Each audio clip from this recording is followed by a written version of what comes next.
You are listening to the Push Media Podcast Network.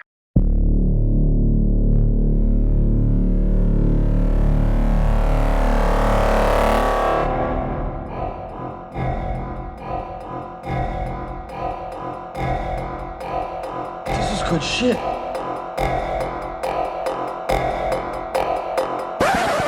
Peace in the Middle East, blessed in the Middle West, another day, another dollar, ain't shit changed but the pocket change. What is today's mathematics? We have a lot to talk about today. We have some good news, we have some bad news. We have some good news like, whoopee, your student loans are being forgiven. There is no chance that free government money is coming with any strings attached. That was a momentary pause for crickets wherever you may be. We have some, less than good news. Almost some would call it bad news with Trump and the latest and greatest in the ongoing FBI investigation as to why the former president stole classified documents. They're now, believe it or not, we have some people in the Republican Party, truly and literally actual adults with brains, I would imagine, homes, cars, mortgages, loans in their names.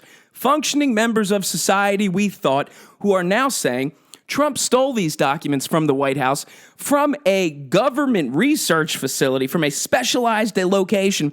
Take him to the golf course. You know why? Because he's writing a memoir. Trump had to steal these documents because he's writing a book. Obviously, duh. Couple holes with that logic. Trump ain't writing a book, you stupid, non-miraculous son of a bitch. So that's kind of disconcerting when you have one of the two major political parties just starting to think maybe Trump stole documents because he's working on a project where he writes a book about himself. I don't even know if the guy could write a book. He was the same president who told the CIA, fuck off every morning. I don't want your reports. I need cartoons. If you want to update me as to the goings-ons in the world, you better not give me a report filled with words. You better give it all to me in an animation, and I want it to be presented by people as loyal as the guys who planned on assassinating Hitler. And I wish I was kidding, but that was actually true. Trump declined CIA reports every morning and instead wanted briefings in the forms of animation. Think about the level of stupid you have to be to say, I would like this contextually presented to me in cartoon. Wow. So that's bad news. And now, if you haven't been following Trump on his copycat new Twitter, basically, he's calling for people in the FBI, the good men and women of the FBI who understand that they work for a compromised, authoritarian body, to rise up against the FBI and fight the good fight and join him as he steals boxes of documents to write a book. It's getting fucking wild, and it's crazy, and I don't think Trump is actually as evil as his actions make it look like. I think he is just that dumb and unaware of the consequences of said actions. But that being said, we do know for a fact there are a lot of people who are displaced mentally, spiritually, and emotionally, who are armed legally, ready to get involved whenever Trump says, FBI, make America great again. So get ready for the Civil War. Don't let that worry you, though. Because the good news, $10,000 of your student loan debt has been forgiven. Congratulations. $10,000. $10,000. You have had your student loan debt. The thing that I would imagine if you're under the age of 35 is probably the number one concern ever present in your head, unless you have children. The number one thing in the back of your mind preventing you from feeling existentially secure, you have $10,000 of it forgiven. Congratulations. $10,000, and this is just in my estimation, but I'm an expert in the subject matter of overpaying for an education you're not using as a 3.8 GPA film major, bitch. $10,000 does not cover a meal plan and textbooks at DeVry University, at the South Harmon Institute of Technology, at the school in Vermont or Rhode Island where they make commercials. What the flying good sweet fuck is $10,000 gonna do? You go to a private college now with no aid or anything, and that's like just nothing. You're looking at $125,000, $150,000 to go there. And then you come out, hopefully you weren't stupid enough to go there and get a liberal arts education, and it breaks my heart to even say that, because it should be fucking valuable. But we live in a world where we know it's not. So I still accept full responsibility for thinking the world needed another film major. Because at not one job interview that I have attended in the fucking 6 years since I've been to college has any job interview ever said, hey, do you know anything about mise en scene? Explain oeuvre. You see what I'm saying? Some of that's on me. But mine is a plight not unfamiliar to the rest of many Americans under the age of 35. And this has been an issue. Make no motherfucking mistake, the system in which college is now in America is incorrect, is faulty, is exploitative, and damn near predatory.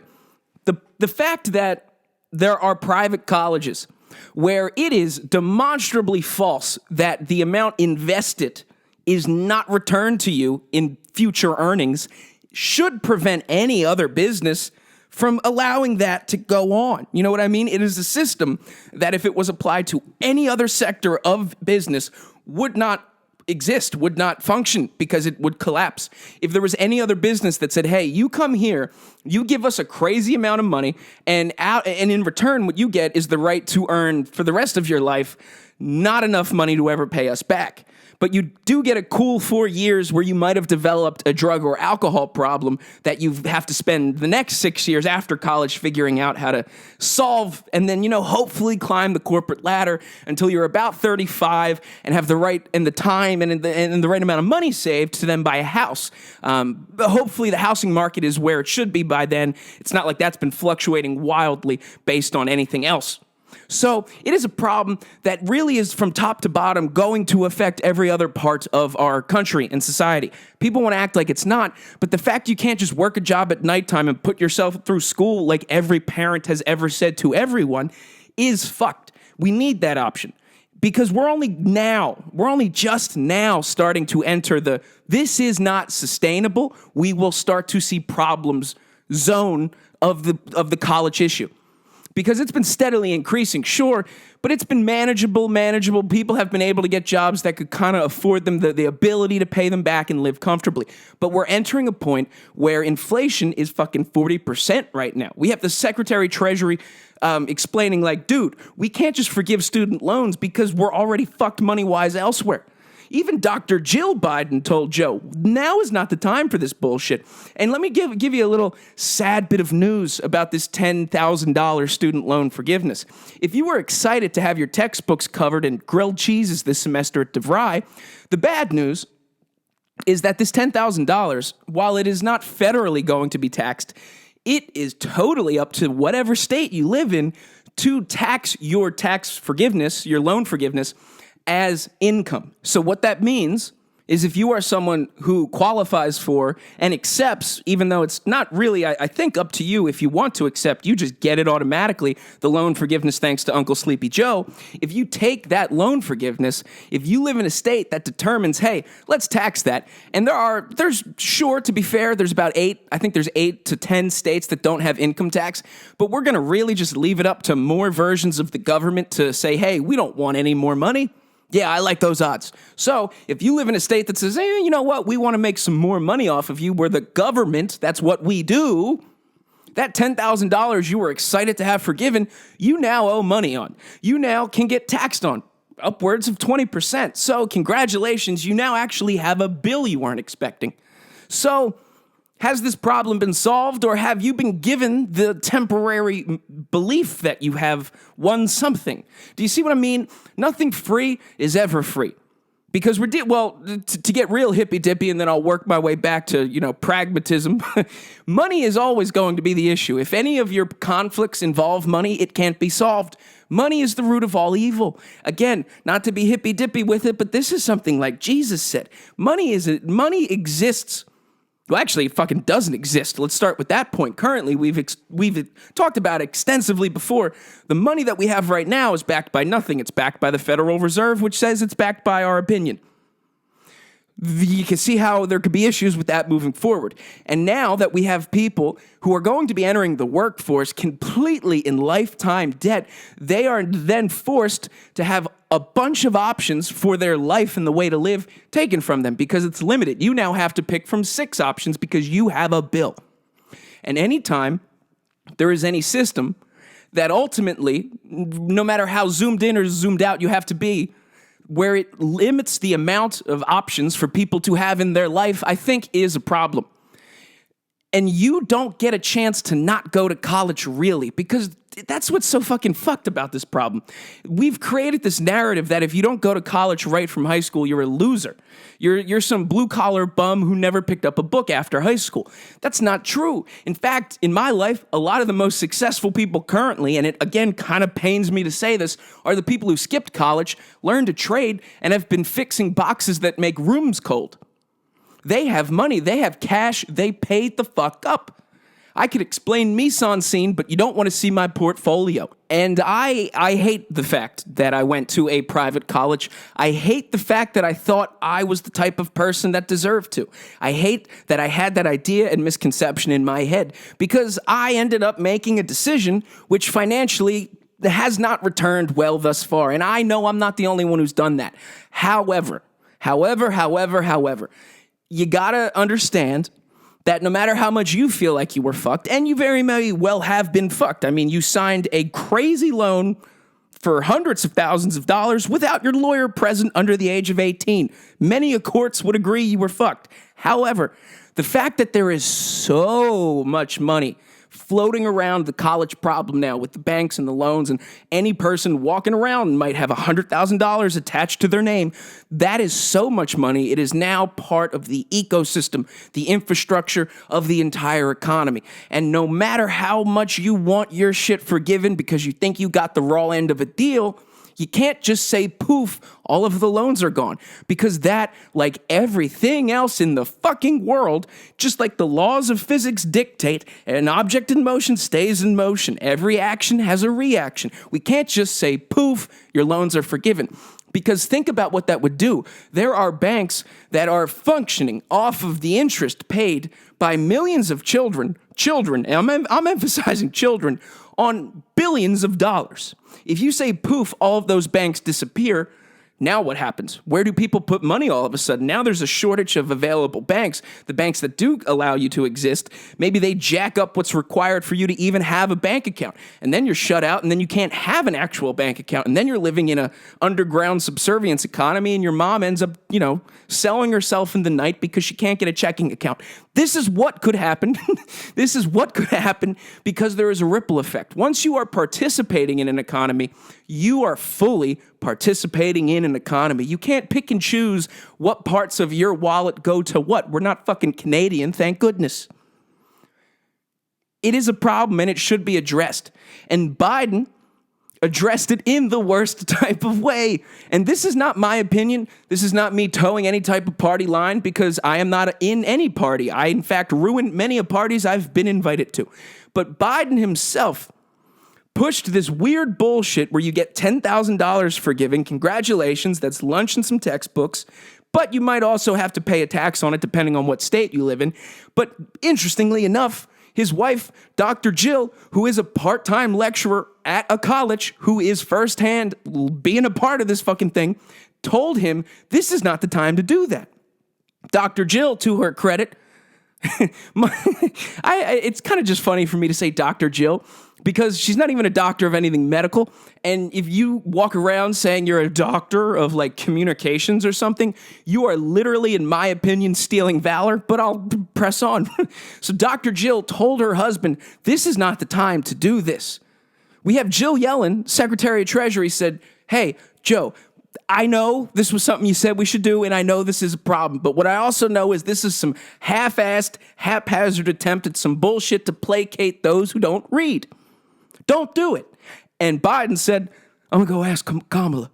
And then Kamala, for some goddamn reason, was the key person in convincing Joe to do this. His entire cabinet was split. There were people like his wife and the person in charge of the Treasury saying not to do it, but Kamala said do it.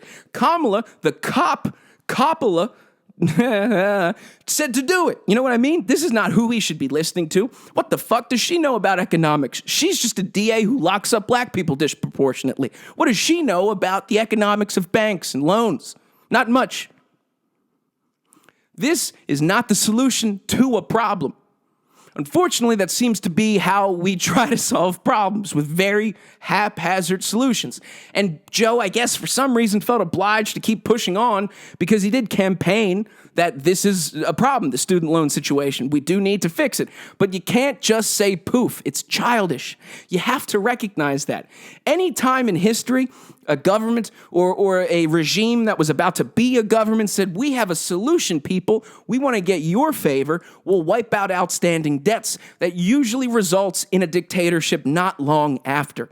You can't just say poof. Once you're participating in an economy, it is a train that is now moving. The only way for it to suddenly stop usually results in something mechanically failing. Do you know what I mean? It means an accident has thus happened.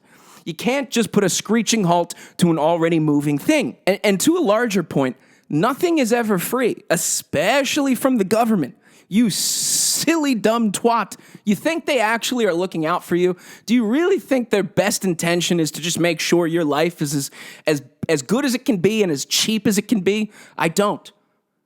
The government, any type of government essentially is organized crime. If you look at the root of how it works, sure, there are people in suits that go to fancy buildings and follow procedures in which discourse happens on the floor. But at the end of the day, what really involves your relationship to those people that wear suits and go to those fancy buildings is the fact that you have taxes you have to pay. And if you don't pay them, you go to jail.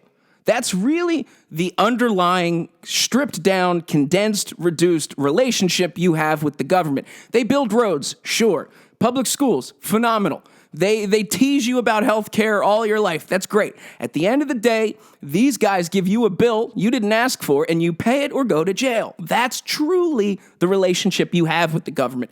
And if you think I'm being, too reductionist, allow me to remind everyone that the IRS has not only hired 25,000 new agents, but they are now training and arming them. Think about what I just said. They are now training and arming IRS agents, accountants. Accountants are being trained by SWAT teams to come collect. You don't want anything free, because anything free usually comes with a bill you weren't expecting later on. And if you don't pay that bill, do you know who's coming to collect that bill? It is the recently armed IRS agents of the motherfucking IRS. It's Ben Affleck from The Accountant pulling up, telling you, hey, I need my money. And yes, I am very guilty of, conceptualizing everything in my head through the lens of the Italian mob, because I love them. I think the mob should still be in charge, and I see everything. I also reenact things in my head with Italian mob accents. But that's not the point. Anything free from a controlling authority group is more often than not a way to actually have control over you. You try and get out, they keep sucking you back in. Do you know what I mean?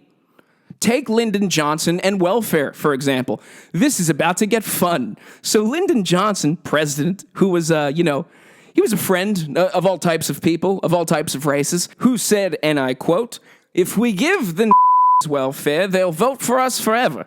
And I didn't mean to do that in a JFK accent, but that's really all I had available at the time. Point is, anything free from people who are in control of other people is just a means to keep control over you. Ain't shit free. Nothing is free. Because if it involves money, there's something fucked about it inherently. Because money is not real. It's actually evil. These are not my words. This is according to Jesus. So, keep that in mind. Because now that you think, congratulations, $10,000 of my $120,000 loan has been forgiven, depending on the state you live in and just the altruism of the local representatives and government there, you might have a $3,000 bill you weren't expecting next April. Congratulations. Biden, who is the president, who is the commander-in-chief, who is hopefully still alive, has flown in the face of the advice of the Secretary of Treasury, the person who oversees money. He told his wife, who is a doctor, mind you, and a woman, can you believe he didn't listen? You're wrong. I'm going to go with Kamala. I'm going to go with the woman who fucked her way to the top and locked up everyone not white while she was getting there. I'm going to go with her because she has a strong economic background. Kamala saying we got to forgive student loans, and everyone else, including the Secretary of Treasury and my wife and everyone else literally in my cabinet, they're all wrong. Let's forgive these loans. I don't know who's calling the shots, but you are not benefiting from them. That is a fact. That is a promise. You can't just make things go poof. Believe me, I wish I didn't know any money because I feel like I didn't get any value out of it. I had some fun. I had some stereotypical, experiences, which is really part of the American ethos, is that you have certain, experiences at certain points in your life. That's fine. That's all well and good. But as with capitalism, you can't have those experiences that are almost emotionally tied to the American experience continue to go up in cost to the point where you can't afford them, because the draw, the cultural push towards those events, towards going to college, towards having those experiences is so strong that you don't have a chance to decline them. You can't say, no, I don't want to have that experience. I want to go to a vocational school, because then you're an idiot. An idiot who's probably going to have money and not be in debt immediately. Because the draw is so strong. Go to college. You got to do this. You got to do that, which might have been true for some of the time. But the fact now, it really results in you coming out behind, not ahead. Something has to be addressed. But the issues need to be fixed, maybe, I don't know, with the fucking schools first. It shouldn't be the government coming in saying this is what should happen, because the government has never done that correctly with any topic ever. At all. Schools are charging too much. Schools charge less. Solved. Done. I fixed it. And you know what? My solution's not going to cost you money this year on your taxes. Nothing is free. The only way to get something free is to not ask for it, to not participate, and not be involved. If something is free and you're using it, you're the product. We talked about this with Google. If you can get an email, you can get, Gmail, you can get a free search engine for anything you want. Anything that's free for you to sign up online, you're like, oh, this is great. Dropbox, this is awesome. I don't have to pay for this. I can just have all this cloud storage. That means you're the product. That means they're looking at all of your shit. They're selling your information to advertisers. Nothing is free. There is only but an exchange. I believe the great Thomas Sowell, however you say his last name, said, there are no solutions, there are only compromises. Once the problem has happened, you can't make it go away, you can't say poof, because it is now one of the things that keeps all of the plates spinning. If you say poof, you have a plate drop. Do you get it? Is this making any type of sense to you? I might not have gone to the Chicago School of Economics, but I think I know what I'm talking about. I mean, I made like $93 on Ethereum last year.